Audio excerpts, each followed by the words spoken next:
വളരെ പ്രധാനപ്പെട്ട ഒരു സെയിൽസ് ക്ലോസിംഗ് ടെക്നിക്കിനെ കുറിച്ചിട്ടാണ് ഈ വീഡിയോ. സെയിൽസിൽ വർക്ക് ചെയ്യുന്ന എല്ലാ ആളുകളും ഫേസ് ചെയ്യുന്ന ഒരു പ്രധാനപ്പെട്ട ചലഞ്ചാണ്. പലപ്പോഴും നമ്മൾ പ്രോഡക്റ്റിനെ കുറിച്ചൊക്കെ വളരെ ഡീറ്റെയിൽ ആയിട്ട് എക്സ്പ്ലെയിൻ ചെയ്ത് കൊടുത്തിട്ടും പ്രോഡക്റ്റിന്റെ ഡെമോയും കാര്യങ്ങളൊക്കെ കൊടുത്തതിന് ശേഷവും കസ്റ്റമർ ഒരു തീരുമാനത്തിലേക്ക് എത്തുന്നില്ല. ഒരു ഡിസിഷൻ എടുക്കാനായിട്ട് പലപ്പോഴും കസ്റ്റമർക്ക് ഒരു ബുദ്ധിമുട്ടുള്ള ഒരു സ്റ്റേജിലേക്ക് പോകുന്നതായിട്ട് നമ്മൾ കാണാറുണ്ട്. മേ ബി അത് പ്രൈസിന്റെ പ്രശ്നം കൊണ്ടാകാം, അതല്ലെങ്കിൽ ചില കസ്റ്റമേഴ്സിനെ സംബന്ധിച്ചോളം ഒരു തീരുമാനം എടുക്കാനായിട്ട് അവർക്ക് പെട്ടെന്ന് കഴിയില്ല. അവർക്ക് പ്രോഡക്റ്റ് ആവശ്യമുണ്ടായിരിക്കും, പക്ഷെ അത് എടുത്തു കഴിഞ്ഞാൽ പ്രശ്നമാകുമോ എന്നുള്ള രീതിയിലൊക്കെ തിങ്ക് ചെയ്ത് നിൽക്കുന്ന ആളുകളുണ്ട്. അപ്പോൾ സെയിൽസ് ക്ലോസ് ചെയ്യാനായിട്ട് സെയിൽസ് പേഴ്സൺ ഈ ഒരു സമയത്ത് അപ്ലൈ ചെയ്യേണ്ടുന്ന ഒരു ടെക്നിക്കാണ് ഈ ഒരു വീഡിയോയിലൂടെ പറയുന്നത്. ഇത് നമ്മുടെ സെയിൽസ് കോൺവെർസേഷനിൽ കൊണ്ടുവരേണ്ടുന്ന ഒരു സ്റ്റേറ്റ്മെന്റ് ആണ്. നമ്മൾ പറയേണ്ടുന്ന ഒരു കാര്യത്തെക്കുറിച്ചിട്ടാണ് എക്സ്പ്ലെയിൻ ചെയ്യുന്നത്.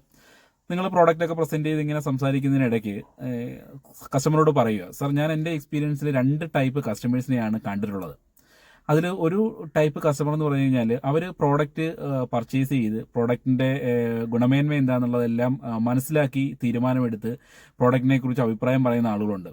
പക്ഷെ മറ്റു ചില ആളുകളുണ്ട് സർ, അവർ പ്രോഡക്റ്റ് പർച്ചേസ് ചെയ്യാതെ തന്നെ പ്രോഡക്റ്റിൻ്റെ നെഗറ്റീവിനെ കുറിച്ചിട്ട് പറഞ്ഞുകൊണ്ടിരിക്കും, അതിൻ്റെ കുറവുകളെ കുറിച്ച് പറയുന്ന ആൾക്കാരുമുണ്ട്. ഈ 2 ടൈപ്പ് ആളുകളെ ഞാൻ എൻ്റെ എക്സ്പീരിയൻസിൽ കണ്ടിട്ടുണ്ട് എന്നുള്ളത് ഈ ഒരു സ്റ്റേറ്റ്മെന്റ് ഉണ്ടല്ലോ, ഈ ഒരു സ്റ്റേറ്റ്മെന്റ് നിങ്ങൾ സെയിൽസ് കോൺവെർസേഷനിൽ ഒന്ന് കൊണ്ടുവരണം. അപ്പോൾ ഇങ്ങനെ ഒരു കോൺവെർസേഷനിലേക്ക് ഈ ഒരു സ്റ്റേറ്റ്മെന്റ് കൊണ്ടുവരുമ്പോൾ ഉണ്ടാകുന്ന ഒരു റിസൾട്ട് എന്താണെന്ന് വെച്ച് കഴിഞ്ഞാൽ, ഈ കസ്റ്റമർ ഈ 2 ടൈപ്പ് കസ്റ്റമേഴ്സിൻ്റെയും ഒരു കാറ്റഗറിയിലേക്ക് തിങ്ക് ചെയ്യും.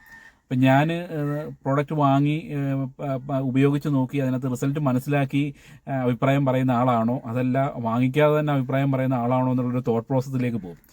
അപ്പോൾ ഒരു മനുഷ്യൻ്റെ ഒരു സൈക്കോളജി വെച്ചുകൊണ്ടിട്ട് നമ്മളെല്ലാവരും നമ്മളെ ബെസ്റ്റ് പൊസിഷനിൽ പ്ലേസ് ചെയ്യാനായിട്ട് താല്പര്യപ്പെടുന്ന ആളുകളാണ്. ഒരിക്കലും ഒരു നെഗറ്റീവ് അല്ലെങ്കിൽ ഒരു വേസ്റ്റ് കണ്ടീഷൻ ഒരു സിറ്റുവേഷനിലേക്ക് നമ്മൾ ഒരിക്കലും നമ്മളെ പ്ലേസ് ചെയ്യത്തില്ല. നമ്മളെല്ലാവരും നമ്മളാണ് ബെസ്റ്റ് എന്ന് തിങ്ക് ചെയ്യുന്ന ആളുകളാണ്. അപ്പം നമ്മൾ ആദ്യം പറഞ്ഞ ആ ഒരു സ്റ്റേറ്റ്മെൻറ്റിൽ 2 കാര്യങ്ങളാണ്. ഒരു കേസ്, ചില കസ്റ്റമേഴ്സ് പ്രോഡക്റ്റ് വാങ്ങി അത് ഉപയോഗിച്ച് നോക്കി അതിനെക്കുറിച്ച് അഭിപ്രായം പറയുകയും ചെയ്യുന്ന ആളുകളാണ്. ചില ആളുകൾ വാങ്ങാതെ പോലും നെഗറ്റീവായിട്ടുള്ള കാര്യങ്ങൾ പറയുന്ന കസ്റ്റമർ ഉണ്ടെന്ന് പറഞ്ഞു. ഇതിനകത്ത് രണ്ടാമത് പറഞ്ഞിരിക്കുന്ന ഒരു നെഗറ്റീവ് സിറ്റുവേഷൻ ആണ്, അല്ലെങ്കിൽ ഒരു നെഗറ്റീവ് കസ്റ്റമർ ഒരു സിനാരിയോ ആണ്. അപ്പോൾ അതുകൊണ്ട് തീർച്ചയായിട്ടും ഈ നിങ്ങൾ ഈ പറയുന്ന കസ്റ്റമർ ആ ഒരു സ്റ്റേജിലേക്ക് എന്ത് ചെയ്യില്ല, ഒരിക്കലും അവരെ പൊസിഷൻ ചെയ്യില്ല. അതിന് പകരം അവരുടെ ഒരു തോട്ട് പ്രോസസ്സിലേക്ക് എന്നാൽ ഈ ഒരു പ്രോഡക്റ്റ് വാങ്ങിച്ച് നോക്കി ഇതൊന്ന് ഉപയോഗിച്ച് നോക്കാം എന്നുള്ള രീതിയിലേക്ക് തോട്ട് പ്രോസസ്സിലേക്ക് വരികയും ആ സെയിൽസ് പെട്ടെന്ന് ക്ലോസ് ചെയ്യാനുള്ള സാധ്യത വളരെ കൂടുതലുമാണ്.